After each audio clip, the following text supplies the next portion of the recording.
Story with Binaca. सुनिए कहानी Binaca की जुबानी।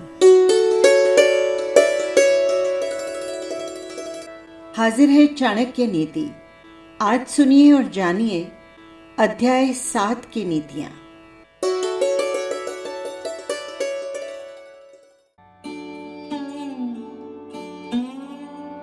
नीति 1।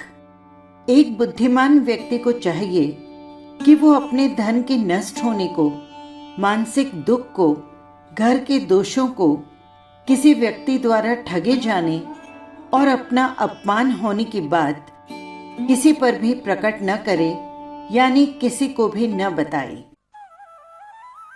अर्थात प्रत्येक व्यक्ति को कभी न कभी धन की हानि उठानी पड़ती है। उसके मन में किसी न किसी प्रकार का दुख या संताप हो सकता है। प्रत्येक घर में कोई न कोई बुराई हो सकती है। कई बार उसे धोखा देकर ठगा जा सकता है और किसी के द्वारा उसे अपमानित भी होना पड़ सकता है। परंतु समझदार व्यक्ति को चाहिए कि इन सब बातों को वो अपने मन में छिपा कर रखे, इन्हें किसी दूसरे व्यक्ति के सामने प्रकट न करे। जानकर लोग हंसी ही उड़ाते हैं। ऐसी स्थिति में वो स्वयं उनका मुकाबला करे और सही अवसर की तलाश करता रहे। नीति 2।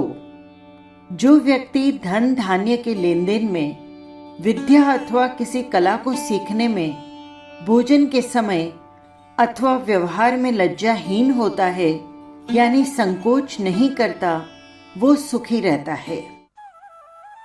इसका अर्थ ये है कि व्यक्ति को लेन देन में किसी प्रकार का संकोच नहीं करना चाहिए। अपनी बात स्पष्ट और साफ शब्दों में कहनी चाहिए। विद्या या किसी गुण को सीखते समय संकोच करने से हानि होती है। इसी प्रकार भोजन करते समय जो व्यक्ति संकोच करता है वो भूखा रह जाता है। इसलिए भोजन के समय, लोकाचार और व्यवहार के समय व्यक्ति को संकोच न करके अपने विचार स्पष्ट रूप से व्यक्त करने चाहिए। नीति 3। जो व्यक्ति संतोष रूपी अमृत से तृप्त है, मन से शांत है, उसे जो सुख प्राप्त होता है वो धन के लिए इधर उधर दौड़ धूप करने वाले को कभी प्राप्त नहीं हो सकता। इसका अर्थ ये है कि संतोष की बड़ी महिमा है। जो व्यक्ति संतोष से अपना जीवन बिताते हैं और शांत रहते हैं, उन्हें जितना सुख प्राप्त होता है वो धन के लालच के लिए हर समय दौड़ धूप करने वाले व्यक्ति को कभी प्राप्त नहीं हो सकता। संकेत है कि लोभी से संतोषी श्रेष्ठ है और संतोष जीवन दाता है। नीति 4। अपनी पत्नी, भोजन और धन, इन तीनों के प्रति मनुष्य को संतोष करना चाहिए, परंतु विद्या अध्ययन, तप और दान के प्रति कभी संतोष नहीं करना चाहिए। चाणक्य के अनुसार व्यक्ति को अपनी पत्नी से ही संतुष्ट रहना चाहिए। अन्य स्त्रियों से संबंध अपनाना अपमानित करता है। व्यक्ति को घर में भोजन प्राप्त होता है और उसकी जितनी आय है उसमें ही संतोष करना चाहिए, लेकिन विद्या के अध्ययन में, यम नियमों आदि के पालन में और दान आदि कार्यों से कभी भी संतुष्ट नहीं होना चाहिए। अर्थात व्यक्ति जितना अधिक अध्ययन करेगा, जितना अधिक अपने चरित्र को ऊपर उठाने के लिए तप करेगा तथा दान आदि करता रहेगा, उससे मनुष्य को लाभ होगा। ये तीनों चीजें ऐसी है जिससे मनुष्य को संतोष नहीं करना चाहिए। संतुष्टि कहाँ हो और कहाँ नहीं, जीवन में ये जानना भी जरूरी है। नीति 5। 2 ब्राह्मणों के बीच से, ब्राह्मण और अग्नि के बीच से, पति और पत्नी के बीच से, सेवक और नौकर के बीच से तथा हल और बैल के बीच से कभी नहीं निकलना चाहिए। इसका अर्थ ये है कि जहाँ दो ब्राह्मण खड़े होकर बात कर रहे हों, उनके बीच में से नहीं निकलना चाहिए। इससे उनका अपमान होता है। इसी प्रकार ब्राह्मण और अग्नि के बीच से नहीं निकलना चाहिए। हो सकता है कि ब्राह्मण हवन या यज्ञ कर रहा हो। पति और पत्नी जहाँ कहीं खड़े हों या बैठे हों, उनके बीच से निकलना भी अनुचित माना गया है। मालिक और नौकर, हल और बैल, इन दोनों के बीच से भी नहीं निकलना चाहिए। हो सकता है कि मालिक और नौकर किसी विशेष बात पर चर्चा कर रहे हों और हल व बैल के बीच से निकलने का भाव बिल्कुल स्पष्ट है कि ऐसे में चोट लग सकती है। नीति 6। अग्नि, गुरु, ब्राह्मण, गाय, कुंवारी कन्या, बूढ़ा आदमी और छोटे बच्चे, इन सबको पैर से कभी नहीं छूना चाहिए। चाणक्य के अनुसार कुछ कार्य ऐसे भी हैं जिन्हें करने से हानि होती है और कुछ कार्य आचार व्यवहार के विपरीत होते हैं। उन्हें करने से समाज में अपयश होता है। अग्नि को पवित्र माना गया है, इसलिए उसे पैर से स्पर्श नहीं करना चाहिए। गुरु, ब्राह्मण और गाय को पूज्य माना जाता है, इसीलिए उसे पैर से नहीं छूना चाहिए। कुंवारी लड़की, बूढ़े आदमी और बच्चे भी सम्मान के पात्र होते हैं, इसलिए इन्हें भी पैर से नहीं छूना चाहिए। पूज्य को यथा योग्य सम्मान देने पर यदि आयु, विद्या, यश और बल की प्राप्ति होती है तो अनादर करने से इनकी हानि होगी। इतिहास में ऐसे कई उदाहरण हैं जिनसे इस कथन की पुष्टि होती है। नीति 7। बैलगाड़ी से 5 हाथ, घोड़े से 10 हाथ और हाथी से 100 हाथ की दूरी में ही मनुष्य की भलाई है। लेकिन दुष्ट से बचने के लिए यदि स्थान विशेष का त्याग भी करना पड़े तो हिचकिचाना नहीं चाहिए। इसका अर्थ ये हुआ कि व्यक्ति को स्वयं इस बात का प्रयत्न करना चाहिए कि किसी कारणवश उसे हानि न पहुंचे। बैलगाड़ी के बिल्कुल निकट चलने से कोई दुर्घटना हो सकती है। घोड़ा किसी प्रकार की हानि पहुंचा सकता है। हाथी से भी कुचले जाने का भय रहता है, इसलिए इनसे दूर रहना चाहिए। चाणक्य का मानना है कि दुष्ट व्यक्ति इन सब से बुरा होता है। इन सब से बचने का यदि कोई और उपाय न हो तो व्यक्ति को स्वयं वो स्थान ही त्याग देना चाहिए। नीति 8। हाथी को अंकुश से वश में किया जाता है। घोड़े को हाथ की थाप से सीधे रास्ते पर लगाया जाता है। सींग वाले पशुओं को डंडा मारकर सीधे रास्ते पर लाया जा सकता है, लेकिन दुष्ट व्यक्ति को हाथ में पकड़ी हुई तलवार से मारा जाना चाहिए, क्योंकि वो वश में नहीं आता, उसे नष्ट ही करना होता है। नीति 9। ब्राह्मण भोजन से तृप्त हो जाता है मोर बादलों की गर्जन पर। सज्जन दूसरे को संपन्न और सुखी देखकर, लेकिन दुष्ट दूसरों को विपत्ति में पड़ा देखकर प्रसन्न होते हैं। आचार्य चाणक्य ने यहाँ स्वभाव की ओर संकेत किया है। भोजन करके ब्राह्मण संतुष्ट होता है, क्योंकि इससे उसे खिलाने वाले को पुण्य की प्राप्ति होती है। बादलों को जल से भरा और प्रसन्नता के कारण गर्जन करता हुआ देखकर मयूर नृत्य करने लगता है। इसी तरह सज्जन दूसरों को सुखी देखकर हर्ष का अनुभव करते हैं, जबकि दुष्ट दूसरों के दुख से सुखी होते हैं। आचार्य ने सज्जन और दुष्ट के स्वभाव के अंतर से ये बताना चाहा है कि प्रत्येक को स्वयं में झांक कर देखना चाहिए कि वो दूसरों के सुख में सुख का अनुभव कर रहा है या उसे दूसरों को दुख पहुंचाने या दुखी देखने में सुख की अनुभूति होती है।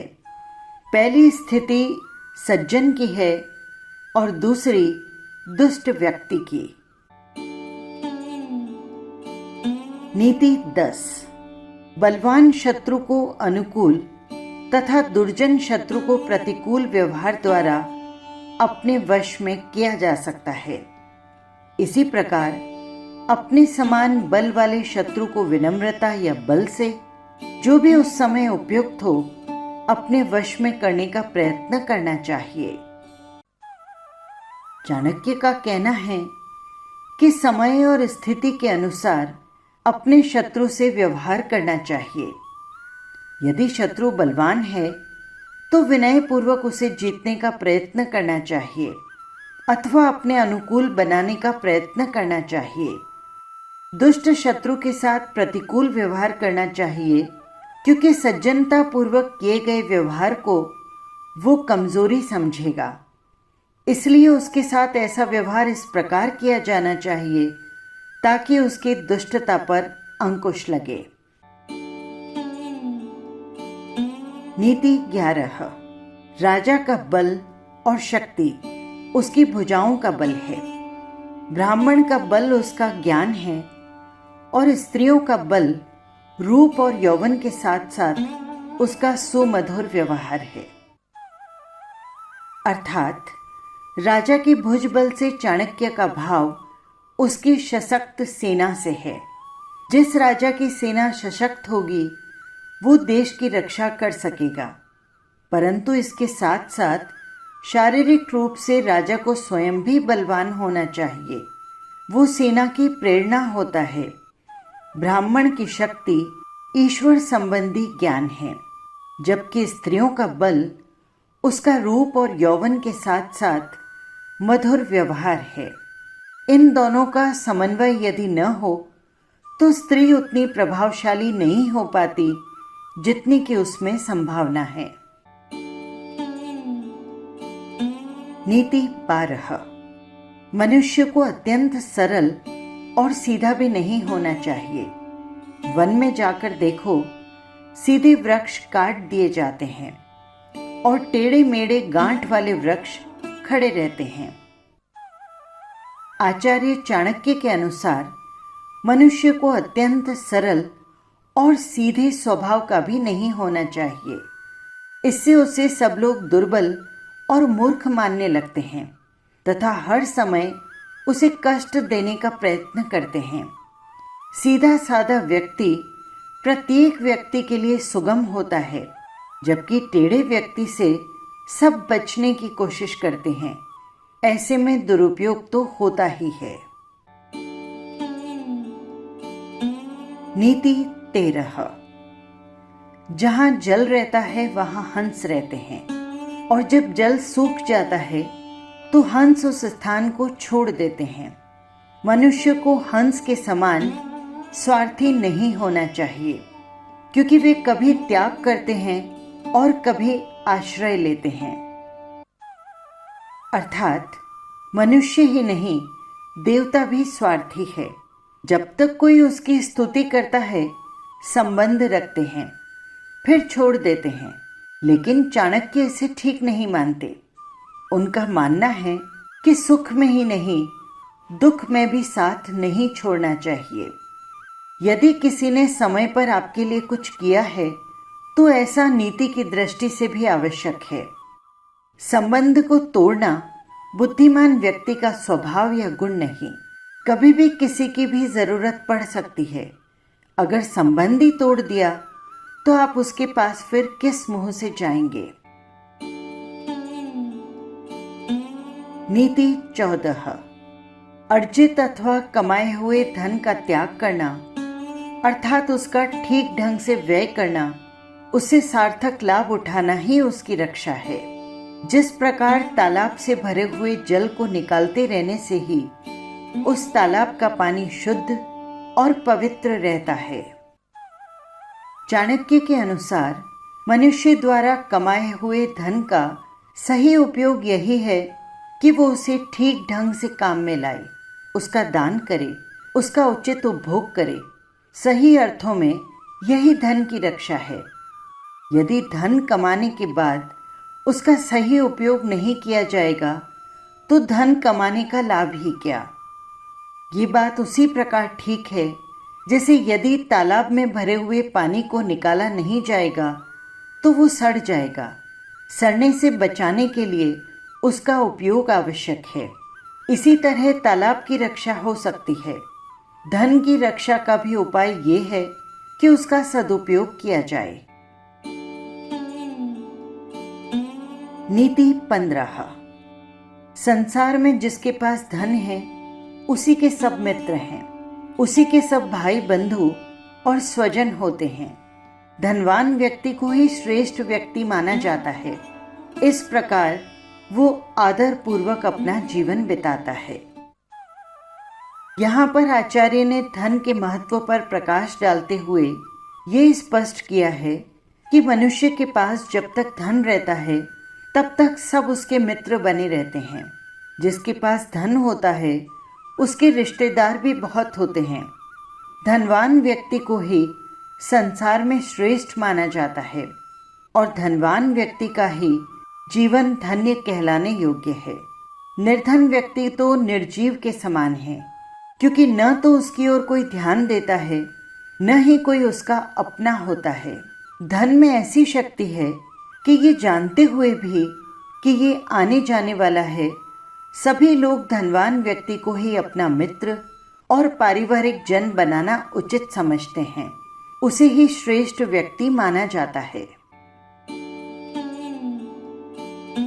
नीति 16। स्वर्ग से संसार में आने वाले जीव के शरीर में 4 बातें उसके चिन्ह रूप में रहती है, अर्थात उसके 4 प्रमुख गुण होते हैं। उसमें दान देने की प्रवृत्ति होती है, वो मधुरभाषी होता है, देवताओं की पूजा अर्चना करता है, उनका आदर सत्कार करता है और विद्वान ब्राह्मणों को सदैव तृप्त अर्थात संतुष्ट रखता है। आचार्य चाणक्य के अनुसार जिन व्यक्तियों में ये 4 गुण होते हैं वे मानो पृथ्वी पर उतरे हुए देवता होते हैं। वाणी में मिठास, प्रेम पूर्वक बिना अभिमान के बात करना, दान देने की प्रवृत्ति, देवताओं का आदर सत्कार और उनकी पूजा करना तथा ब्राह्मणों को पूजा और आदर सत्कार द्वारा तृप्त करने का प्रयत्न करना, ये तो देवताओं के लक्षण हैं। इसे धर्म ग्रंथों में दैवीय संपत्ति कहते हैं। नीति 17। नरक में रहने वाले जब देह धारण कर इस संसार में आते हैं तो उनमें ऊपर बताए गए चिन्हों के सर्वथा विपरीत चिन्ह होते हैं। वे मधुर भाषी होने के बजाय अत्यंत क्रोधी स्वभाव के होते हैं, कड़वी बात करते हैं। वे निर्धन होते हैं, अपने परिवारजनों तथा मित्रों से वे द्वेष भाव रखते हैं। उनकी संगति में नीच लोग रहते हैं और वे नीच कुल वालों की सेवा करते हैं। ये श्लोक पूर्ण श्लोक के भाव से संबंधित है। दुष्ट लोग अत्यंत क्रोधी स्वभाव के होते हैं, मधुर भाषण करने के बजाय कठोर और कड़वी बातें बोलते हैं। वे दरिद्र होते हैं, अर्थात उनके पास धन नहीं होता। जिस प्रकार कुत्ता दूसरे अपरिचित कुत्ते को देखकर उस पर भौंकता है, उसी प्रकार दुष्ट अपनों से भी वैर भाव रखने लगता है। उसके संगी साथी नीच होते हैं और वो नीच लोगों की ही सेवा करता है। ऐसे लोग नरक से आते हैं और जहाँ रहते हैं वहाँ भी नरक बना देते हैं। नीति 18। यदि कोई मनुष्य सिंह की गुफा में पहुंच जाए तो संभव है कि उसे हाथी के मस्तक का मोती यानी गज मुक्ता प्राप्त हो जाए, लेकिन यदि कोई गीदड़ की गुफा में जाए तो वहां उसे किसी बछड़े की पूंछ अथवा गधे की खाल का टुकड़ा ही प्राप्त होगा। इस श्लोक से चाणक्य का भाव ये है कि साहसी और शूरवीर व्यक्ति की संगति में यद्यपि भय और खतरा है, फिर भी वहां रत्नों की प्राप्ति हो सकती है, लेकिन दुष्ट, कायर और ठग व्यक्ति के पास तो कुछ भी हाथ नहीं लगता। कुछ मिलता भी है तो वो तुच्छ और निकृष्ट होता है। नीति 19। विद्या के बिना मनुष्य का जीवन कुत्ते की पूंछ के समान है, जिससे न तो वो अपने शरीर के गुप्त भागों को ढक सकता है और न ही काटने वाले मच्छर आदि को उड़ा सकता है। नीति 20। वाणी की पवित्रता, मन की शुद्धि, इंद्रियों का संयम, प्राणी मात्र पर दया, धन की पवित्रता मोक्ष प्राप्त करने वाले के लक्षण होते हैं। अर्थात नीति ग्रंथों में आध्यात्म से संबंधित श्लोकों का आना कुछ पाठकों को खटक सकता है। उन्हें ऐसा लगेगा मानो आचार्य अपने लक्ष्य से भटक रहे हैं, लेकिन ऐसा समझना आचार्य चाणक्य के व्यक्तित्व को न समझ पाना है। अपनी कूटनीतिक चालों से शत्रु को मात देने वाले आचार्य अपने लक्ष्य को प्राप्त करने में इसलिए सफल हुए क्योंकि वे अपने अंतर्मन में उतने ही सरल और सहज थे।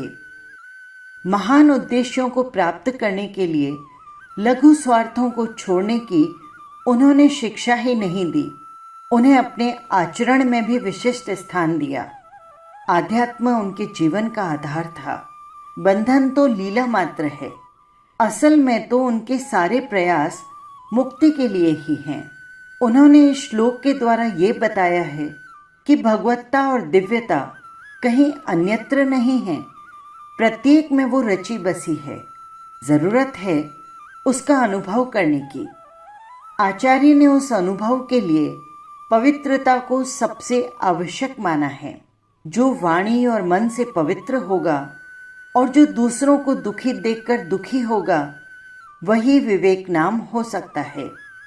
परोपकार की भावना हो लेकिन इंद्रियों पर संयम न हो तो भी अपने लक्ष्य को पाया नहीं जा सकता। एक स्थिति प्राप्त करने के बाद मार्ग से भटकने का भय बना रहता है। संयमी तो स्वयं को संभाल लेता है। जहां इंद्रिय लोलुप उलझा जाता है, बिना विवेक के सत्य का ज्ञान नहीं होता और उसके बिना बंधन मुक्त भी नहीं हुआ जा सकता। नीति 21। जैसे फूल में सुगंध होती है, तिलों में तेल होता है, सूखी लकड़ी में अग्नि होती है, दूध में घी और ईख में गुड़ का मिठास होता है, वैसे ही शरीर में आत्मा और परमात्मा विद्यमान है। बुद्धिमान मनुष्य को विवेक का सहारा लेकर आत्मा और परमात्मा को जानने का प्रयत्न करना चाहिए। इस श्लोक में आचार्य ने साधन और साध्य दोनों का स्पष्ट कथन किया है। ये थी चाणक्य नीति। ये अध्याय आपको कैसा लगा कमेंट बॉक्स में ज़रूर लिखिएगा। और हाँ, यदि आपने चैनल को सब्सक्राइब नहीं किया है तो कर लीजिएगा, जिससे हर अध्याय सीधे पहुंच सके आप तक। फिर मिलेंगे किसी नई नीति या नई कहानी के साथ। नमस्कार।